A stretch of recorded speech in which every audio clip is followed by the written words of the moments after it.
नमस्कार. महालक्ष्मी आगमनाला एकच महिना राहिला असल्यामुळे आज ही माहिती मी शेअर करते आहे. तर ज्येष्ठा कनिष्ठा ह्या महालक्ष्मींचे आगमन भाद्रपद महिन्यात गणपतीबरोबरच होते. म्हणजे गणपती बसवल्यानंतर 3-4 दिवसांनी ज्येष्ठा नक्षत्रावर किंवा अनुराधा नक्षत्रावर या ज्येष्ठा गौरींचे आगमन होते. गौरींचे आगमन म्हणजे काय? तर ज्येष्ठा आणि कनिष्ठा या गौराई ह्या महालक्ष्मी त्यांच्या माहेरी येतात, तो हा सण. तर ह्या 3 दिवस माहेरी राहून सासरी पुन्हा परत जातात, त्याला विसर्जन म्हटले जाते. तर आवाहन म्हणजे गौरीला घरी आणणे किंवा बोलवणे. तुमच्या कॅलेंडरमध्ये, पंचांगामध्ये हा दिवस लिहिलेला असतो. ज्येष्ठा गौरी आगमन असे लिहिलेले तुम्हाला दिसू शकते. तर पहिला दिवस हा आवाहनाचा आहे. दुसरा दिवस म्हणजे पूजन. तर त्या दिवशी मुख्य पूजा, नैवेद्य, हळदी कुंकू, आपण सवाष्ण बायकांना बोलवून हळदी कुंकू करू शकतो. आणि तिसऱ्या दिवशी विसर्जन असतं. तर मी थोडक्यातच ह्याची माहिती तुम्हाला देते आहे.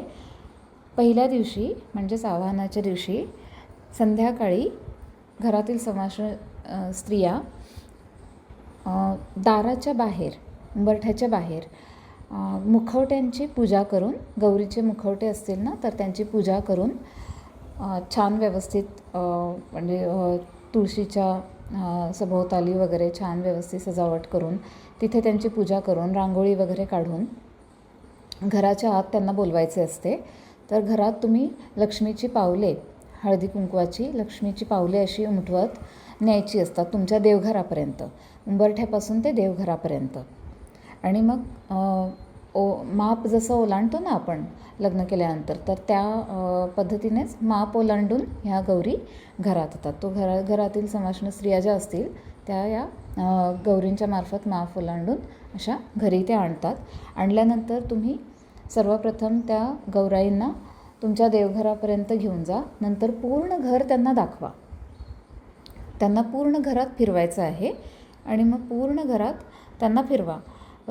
माप ओलांडून घेताना औक्षण करून त्यांचे स्वागत करायचे असते. तर अशा महालक्ष्मींनी पूर्ण घर बघून झाल्यानंतर तुम्ही तुमच्याकडे जर महालक्ष्मी बसवायचे स्टँड असेल किंवा रेडीमेड टोसो जर तुम्ही घेतलेला असेल तर त्यावरती मुखवटे व्यवस्थित बसवा. आधीच ते स्टँड साडी वगैरे नेसवून तर तुम्ही त्यांचे ते काही बेसिक जे अलंकार वगैरे त्यांना करणार असाल तर ते सगळे घालून तुम्ही आधीच तयार ठेवा. त्याच्यावरती मुखवटे आणून व्यवस्थित बसवा आणि काळजी घ्या ते बसवताना. तर तुम्ही ह्यासाठी प्लीटेड साडी जे आजकाल प्रचलित आहेत ना, तर त्या वापरू शकता. तुम्ही घरातही प्लीटिंग करू शकता. आणि साधारण हाफ साडीच लागते त्याला, कारण हाईट इतकी जास्त नसावी. त्याच्यामुळे थोडी अशी दुमडून घ्यावी साडी आणि त्याप्रमाणे प्लीटिंग करून छान व्यवस्थित थोडंसं तुम्ही इस्त्री केलं तर आणखी जास्त ती व्यवस्थित बसू शकते साडी. तर तशा पद्धतीने ते तयार करा तुमच्याकडे जे काही स्टँड असेल ते. आणि त्यावरती म्हणजे कोठळ्या म्हणतात त्याला, तर त्यावरती तुम्ही नंतर मुखवटे बसवा.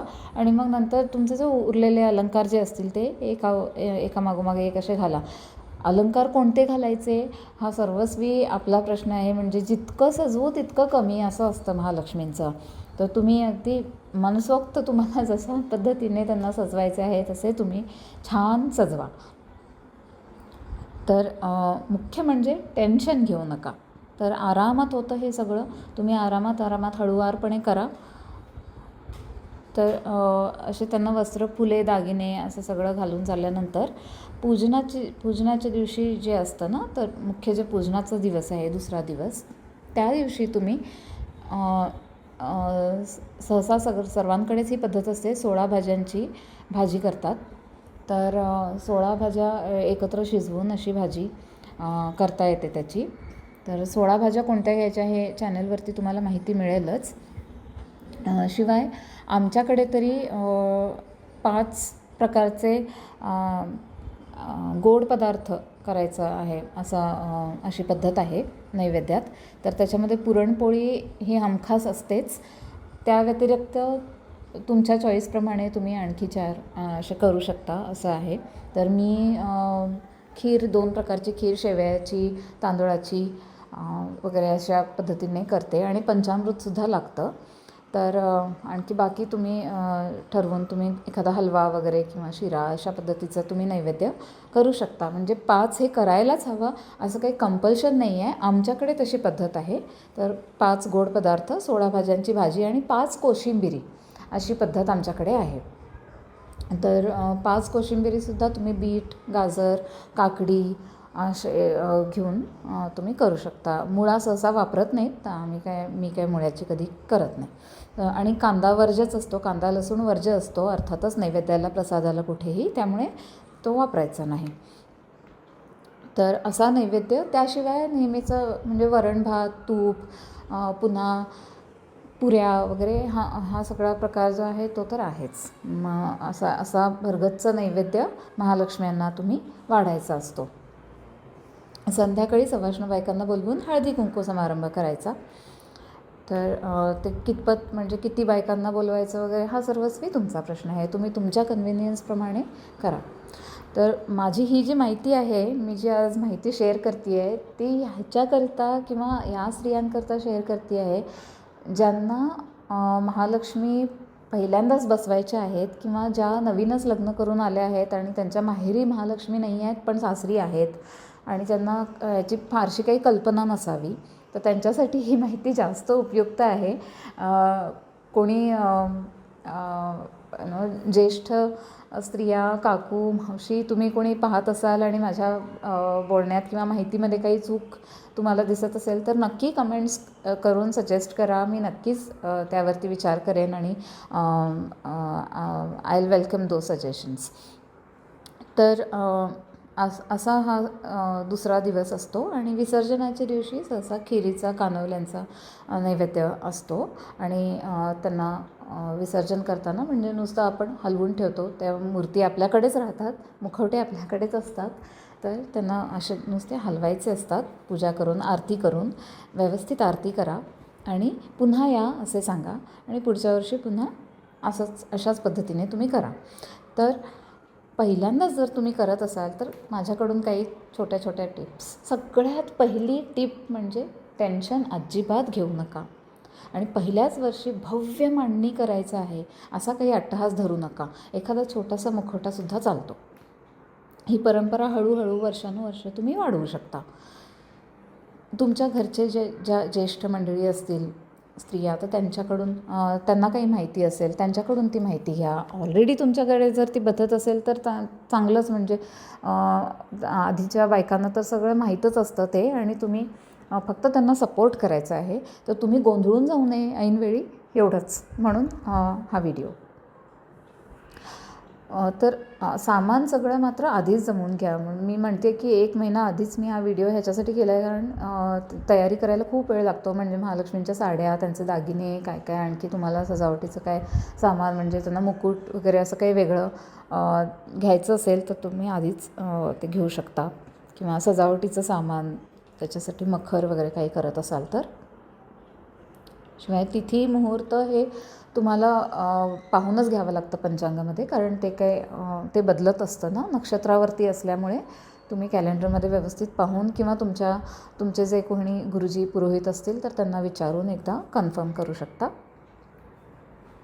आणि तुम्हाला जर असं वाटत असेल की एखादा पदार्थ नैवेद्याचा म्हणजे 16 भाज्या, कोशिंबिऱ्या इतक्या कशा एकाच दिवसात कसं काय करू आम्ही, आणि घरात मंडळी कमी असतील तर रात्री तुम्ही काही भाज्या चिरून ठेवायलासुद्धा हरकत नाही आहे. फ्रीजमध्ये तुम्ही ठेवा.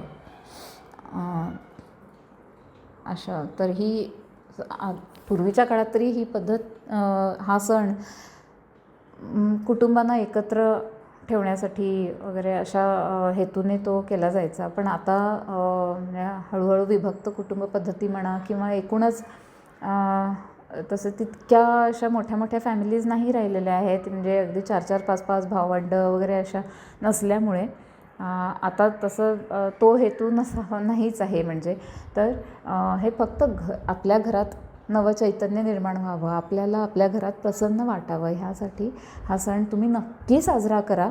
खूप छान वाटतं आणि मी खरंच सांगते तुम्हाला, म्हणजे महालक्ष्मींना पाहून जे तुम्हाला प्रसन्न वाटेल ना आणि जी मनःशांती तुम्हाला मिळेल ती कधीच मिळत नाही. तर खूप खूप तुम्हाला शुभेच्छा. हा नक्की तुम्ही सण साजरा करून बघा. आमच्याकडे खरं सांगायचं तर आता म्हणजे हा माझ्या माहेरचा सण आहे, माझ्या सासरी हा नाही आहे. पण आईवडील गेल्यानंतर आता घरी दुसरं कोणी नसल्यामुळे, मला इतर कोणी भावंड असं जे करतील हे असं नसल्यामुळे, मला खूप जणांनी सांगितलं की आता महालक्ष्म्यांचं काय करायचं, म्हणजे तर त्यांचं विसर्जन केलेलंच योग्य, कारण मुलीच्या सासरी ते घेऊन जाणं वगैरे असं नसतं. पण मला काही ती हिंमत झाली नाही माझी, आणि माझ्या मनाला ते पटेना. त्यामुळे मी काही गुरुजींना, काही पुरोहितांना वगैरे असं विचारून खूप असं हे करून, तर त्यांच्याकडून माहिती मिळवून आम्हाला लक्षात आलं की आम्ही हे बसवू शकतो. शिवाय सासरच्या मंडळींचा खूप सपोर्ट होता ह्या दृष्टीने, त्यांनी वेलकमच केलं ह्या निर्णयाचं. त्यामुळे घरातून स्वागतच असल्यामुळे आम्ही ही पद्धत सुरू केली. गणपती आमच्याकडे ऑलरेडी आहेतच, तर त्याबरोबरच आम्ही आता महालक्ष्मीसुद्धा बसवायला सुरुवात केलेली आहे. मागच्या वर्षीपासूनच सुरुवात केली आहे. तर मी सुद्धा खूप हळूहळू स्टेप बाय स्टेप अशी सुरुवात केली आहे. तर तुम्ही जर पहिल्यांदाच असं काही इंट्रोड्यूस करणार असाल आणि तुमच्या सासरच्या मंडळींना जर ते आवडणार असेल, तर तुम्ही नक्की हे करून पहा आणि मला सांगा. तुम्हाला आणखी काही प्रश्न असतील तर नक्की विचारा. आणखी एक महत्त्वाची गोष्ट, तुम्हाला जर I need to say this in English. If anybody who is not from Marathi background and who wants to know more about it, or get the same video translated into your languages, you can let me know. I can help you provide the translation in 4 languages as of now, that is Kannada, Hindi, English and Telugu. So if you are interested, please drop a comment saying that you need a translation and mention your language. Thank you so much. Bye bye. Enjoy the festival.